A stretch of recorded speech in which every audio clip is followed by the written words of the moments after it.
Hi, welcome to the channel. I'm gathering if you found this video that you have been asked to make a photo essay and you don't know where to start. It's okay. I will help you. Today we're going to go through what a photo essay is, the steps to making one, and some examples. So let's get into it because I feel like this is going to be a longer one because we've got some really in-depth examples. If you have to, please skip ahead to where's most beneficial for you. It's okay. I won't get too offended. Okay, let's get into it.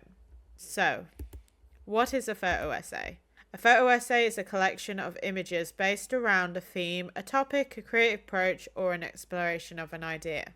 This form of storytelling allows photographers to create a visual narrative through a series of photographs,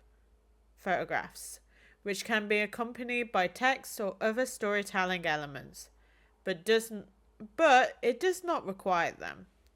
The heart of a photo essay is building a story with photographs rather than words. Photo essays have been a mainstay in journalism for decades, but transverse genres from landscape and documentary to portraiture and fine art. There are two types of photo essays, thematic or narrative. Thematic photo essays are created around a subject, idea, or theme. They can be very broad and cover everything from street photography in New York in the 1970s to Route 66 motels. They tend to document a larger story and leave more room for interpretation. Narrative.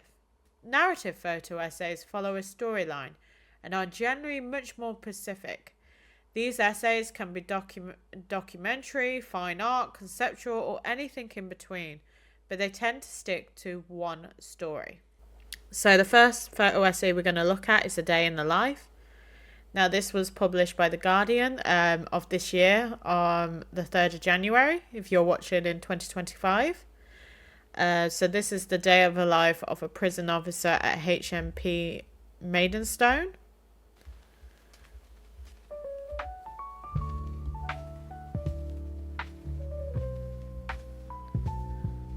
So we start with him leaving his house and going through the streets, and then him at the prison.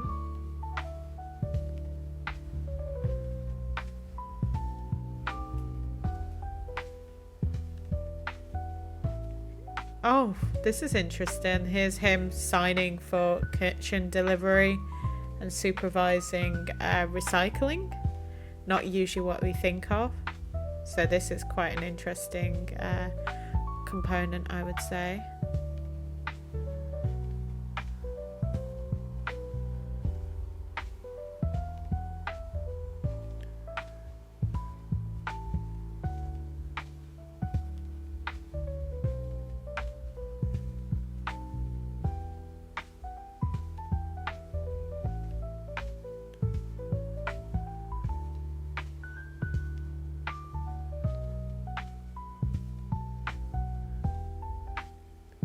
So as we can see from the caption, apparently tensions are rising because a prisoner has been smuggled in a mobile. And obviously this is him doing police searches, seeing who has the mobile.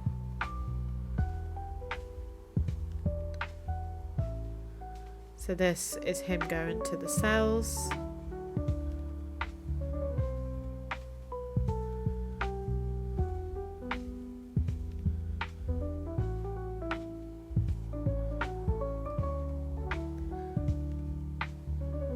And then this is him leaving. So I would kind of call this more of, if we're going to put it as thematic or narrative, I would probably put it as narrative. Oh, and look at him having a nice brew. So that was our first example. Another photo essay that is quite common is photo essays to do with historical sites or abandoned buildings. So this is an example of a photo essay on the historical sites in Washington, D.C. And as you can tell by me being a British person, I really don't know much about American history. So we have got obviously photos to do with facts. So we've got the United States Capitol building. I wouldn't know it unless I see it right, unless I saw the caption.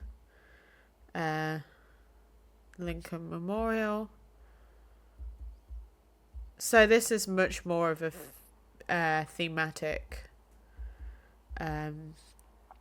essay because we're looking at different sites, but there's still a theme and a narrative because obviously it's history. So I'm just gonna kind of scroll through these. Obviously, these examples will be in the description below if you want to look in your own time.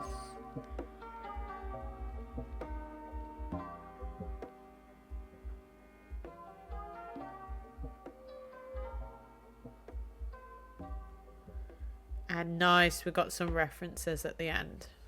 You can also do a photo essay, for example, on street photography, like this one. For nearly 20 years, I've been a photo editor, spending my day assigning photographers, collaborating with editors, reporters, and page designers, and choosing images for stories. The one thing my job does not entail is taking photographs, something I did every day for 15 years for the News and Observer. But in 2016, my wife Yoko gave me a new Fujifilm X-T2 digital camera for Christmas and reawakened the photographer in me, and I decided from then on I would take photos every day. I started out by going for walks around Chinatown, looking for interesting images. After doing this for a week, I felt like I was putting myself in a box by narrowly defining what a good photo was. I noticed that while I was on the hunt for a perfect picture, I was overlooking the energy and randomness of people on the street. I decided to free myself up by going with the flow, reacting to how people encountered one another, their facial expressions, their body language.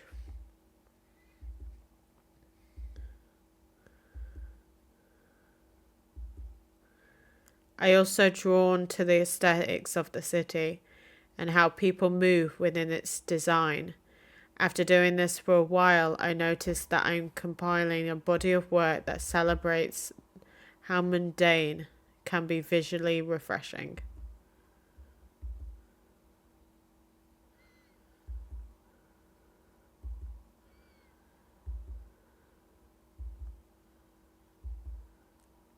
These days I take photos whenever I'm outside and post them on Instagram.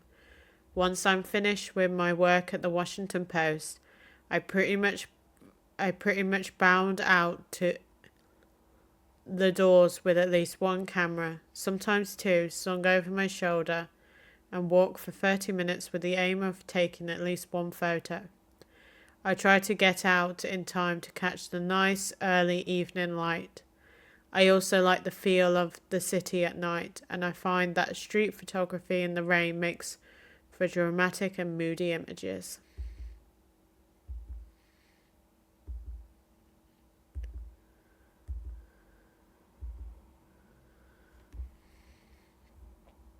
So this is the landscapes of Glencoe. So you, for a photo essay, you can do a particular location, for example. So this is a place in Scotland. So this is a road trip that our photographer took in 2015. And she has mentioned its importance because it's been in some films. Largely dusty roads, epic clouds, and huge mountains. Did someone say photography paradise? I think they might have done. This is the start of the 14-mile road which was used in the Skyfall James Bond movie. It was so picturesque it took 3 hours to drive to the end and back again.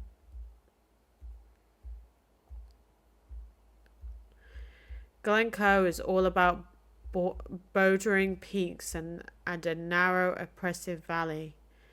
Visiting in January meant I could have been unlucky with the weather as it was.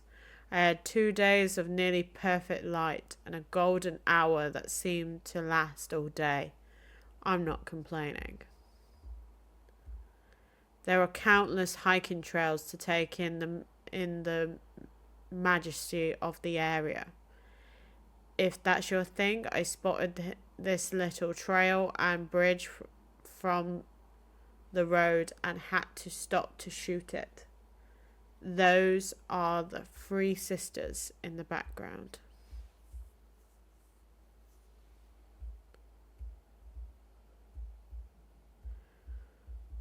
All those mountains and snow, not to mention the occasional spot of sideways rain and sleet, means of course that there are rivers galore. Here's one of them in full flow. Did I mention the light was pretty special? Here's a shot of the light bursting through the clouds over one of many lochs in the area. It just keeps changing and getting better. Another brooding mountain with a single track road leading to ever more spectacular sights. Obviously, you have to find a small cottage against a mountain to take a photo of. This one appeared to have been built specifically to pose wonderfully for photos.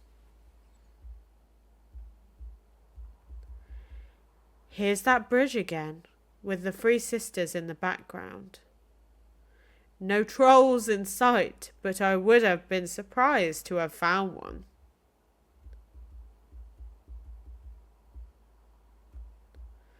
More waterfalls. It's quite pretty here. And the same waterfall looking the other way. It's kind of hard to know what to shoot. It's so scenic everywhere you look. And to finish off, one of my fellow travellers, Dante, takes in the gorgeous scenery of the valley. This is a photo essay done by Samantha Wilson about a drag show hosted at the Club and Out and About in Passaic, Washington.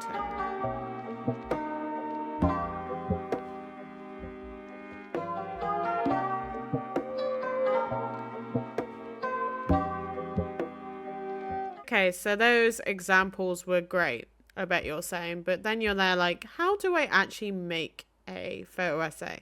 So let's go through some steps. So first, clarify your theme. It helps to write out a few sentences or even a few paragraphs noting what you want your essay to be about, what kinds of images you want to create as part of it, how you photograph the images, the style, techniques, or the gear you might use to create your images. Then you take your pictures. Then you edit. From here, start weeding out images that are weaker in composition or subject matter, stand out like a sore thumb from the rest of the collection. I like other stronger images in the collection. We want the strongest, of course. And then you might want to post-process your images for a cohesive look. Then you will put your images in a purposeful order. And then obviously add your captions. And then you'll get feedback by others. If you're working in a group, you might get feedback by your peers or your lecturer. Or if you're just doing this outside of university, you might want to ask your friends or family what they think. Sometimes getting the outsider opinion is quite good because they are acting as your audience. And then refine, revise, and finalize. So that's been on photo essays. Hopefully this stuff has been quite useful for you. Remember to like, comment, and subscribe. And thank you for your time. Bye.